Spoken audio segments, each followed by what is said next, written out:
What's going on, everybody? It's Childish. We're back out of the game, coming at you with another video for Skylanders Ring of Heroes. In today's video, the goal was to focus on the new units and create some positivity in the Skylanders Ring of Heroes community, but unfortunately, I made my video just a day too early. So in today's video, we'll take a look at the new units, but we gotta look at what they're doing, man. Jeez, I tell you what. If you guys have no idea what I'm talking about, stay tuned. You're literally in for a treat. So why don't we go ahead and take a look at the events, right? Okay, so if you guys haven't had a chance to check it out here, they got some new events going on. The first of which is the holiday wheel mission that we got going on. Okay, so basically we're going to use 200 energy a day to collect ourselves 4 Christmas tickets, and we'll put that into the holiday wheel to get some free rewards, as well as some additional premium rewards here once we collect these tickets over the course of the next 10 days. As you guys can see, they have this event ending in 15 days. So if you log in and do your energy, play the game, at least 10 out of the 15 days, you're going to be able to collect rewards, which are actually pretty good. Unfortunately, though, they're playing their cards face up, and they are allowing people to collect some free rewards if they do the pickup summons, which is fine, but they decided to not stop it at 120, which is basically the limit that is locked down on the pickup summons to get your free guaranteed unit. They took it up a notch there. They brought it all the way down to 720. Okay, so I'm going to be real with you guys. Everybody that's followed me for a very long time from the Summon Sword community know that I keep my channel very positive. I try to keep, focus on the good things and not on the bad things. But, knowing the love that I got for the Com to Us fam, I'd be crazy to like skip this one and act like it didn't happen, right? So my family over there at Com to Us and Activision, how do I even start this? Look at this. Look, you know what I'm thinking? I'm gonna create a little story, right? All right. Think of it as we're all like here we go. I got you. This is it. Okay, so Comtos and Activision. Let's take a step back. Let's go 30 years back, right? And we're all in like grade school, okay? We're getting ready for that final test, right? So we go into class and we're a little scared because we didn't do all the studying we need to do, right? Comtos and Activision didn't do all the studying they need to do, okay? What can they do? They could sit there, just take the test and fail with it, or they could take a little sneak peek at Comtos 1.0, right? Comtos Korea from the Summoners War side. Just do a little lean over, take a look at their answers real quick, see what they got going on, because the teacher's not watching, right? Okay, that's what I encourage you to do. I encourage you to cheat. Take a look at Comtous's people, right? Take a look at what they're doing, because they are doing things really, really good, right? They're a very successful game. They're one of the most successful game, if not one of the most successful turn-based gacha in the past 7 years, bar none, right? So here's the deal, okay? As far as pay to win packs go, like these packs right here, love them, okay? Love them. And you guys are like, oh, why are you laughing at Childish? What are you talking about? No.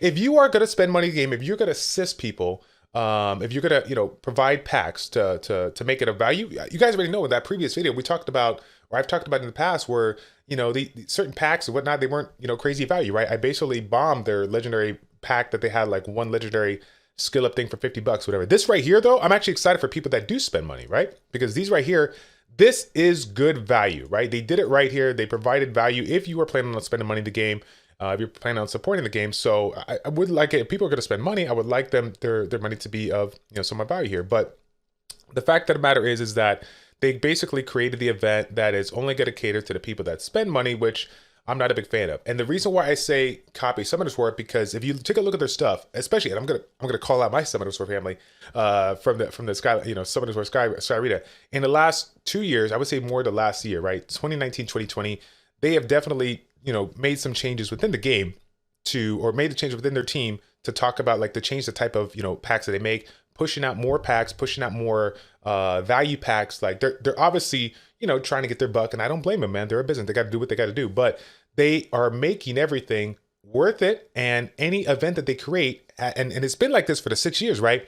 It's something that a free-to-play player can do and complete, right? There's literally zero way for any free-to-play player to ever get into this event, because they have to use crystals. So they have to spend money, or just collect, whatever they can get through the game.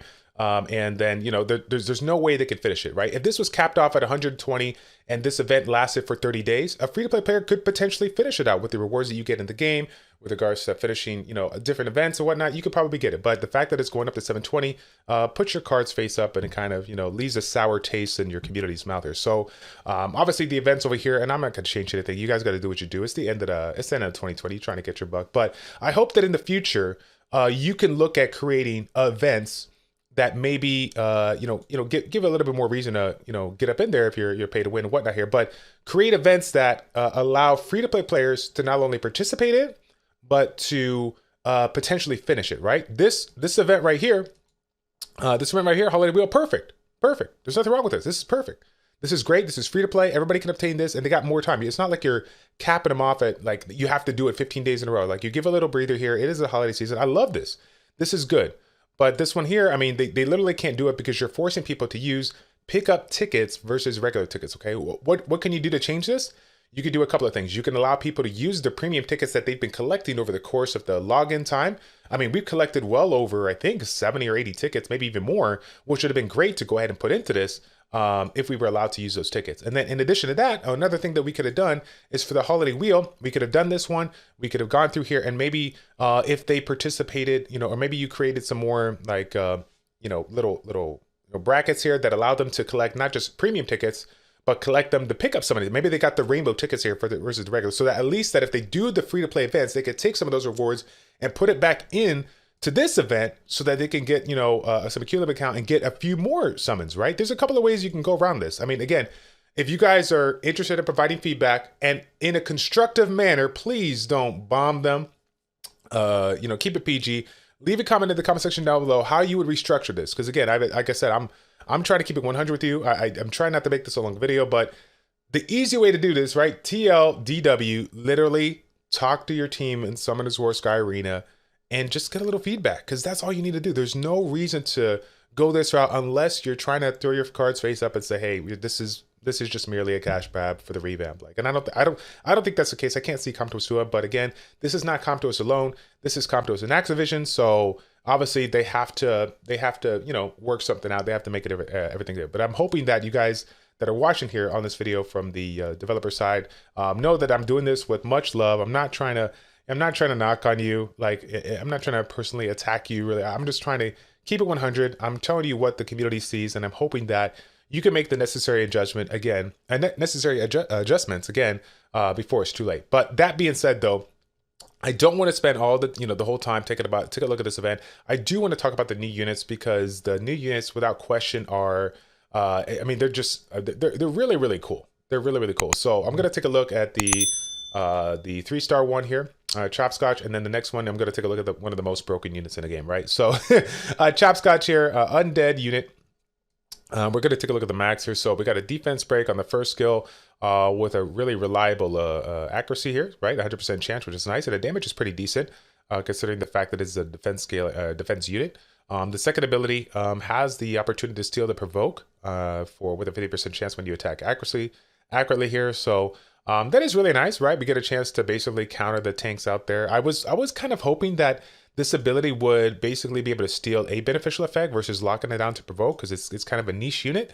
It doesn't allow you to take advantage of it in like the regular dungeons per se. That would have been a really, really good ability to have if you could steal any effect, not just the provoke effect here. But skill 3, if the provoked effect is granted on yourself, you got the evasion rate 20% down and the heal down on yourself. So it's like if you steal the provoke effect, it's going to make it easier for them to break you down, which is, it's a little bit of a trade-off, like I said, but you're taking away the ability for them to control who you attack. So I mean, you got to have a little give and take there, which is, I'm cool with that. So this leader skill, nothing crazy, right?